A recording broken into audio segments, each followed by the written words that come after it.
Hello dear friends, after a long time I'm back with అట్టి పువ్వు curry. ఈ పువ్వుని చాలామంది డిఫరెంట్ స్టైల్స్లో కుక్ చేసుకుంటారు. అందులో ఒక స్టైల్ మనం చూసేద్దాం. ముందుగా అట్టి పువ్వుని క్లీన్ చేసుకుని చిన్నగా కట్ చేసి పెట్టుకోవాలి. ఆ తర్వాత క్లీన్ బౌల్లో వేసుకొని వాటర్లో బాయిల్ చేసి బాగా ఉడికిన తర్వాత వడగట్టి పక్కన పెట్టుకోవాలి.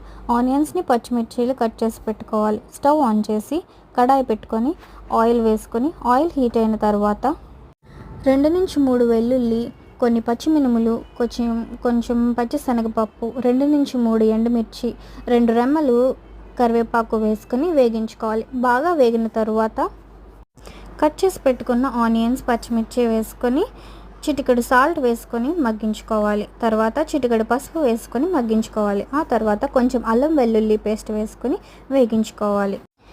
ఇప్పుడేనండి మన సీక్రెట్ ఇంగ్రీడియంట్, అదేనండి పచ్చి కొబ్బరి తురుము. ముందుగానే పచ్చి కొబ్బరిని తురుము తీసి పెట్టుకొని ఇందులో వేసుకొని బాగా కలుపుకోవాలి. కొబ్బరి ఉడికిపోయిన తర్వాత ముందుగా మనం ఉడికించి పెట్టుకున్న అట్టి పువ్వు అందులో వేసుకొని బాగా కలుపుకొని ఉడికించుకోవాలి.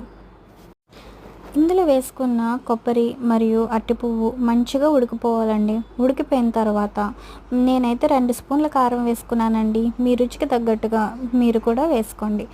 కారం వేసుకున్న తర్వాత పచ్చివాసన పోయేదాకా దాన్ని మగ్గించుకోవాలి. ఆ తర్వాత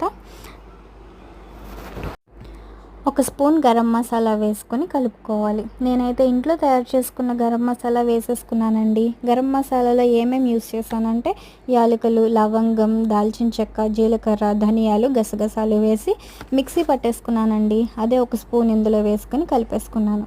ఆ తర్వాత 5 నిమిషాల పాటు లో ఫ్లేమ్లో పెట్టి ఉడికించుకోవాలి. అంతేనండి. స్టవ్ ఆఫ్ చేసుకొని వేడివేడిగా సర్వ్ చేసుకొని తినండి.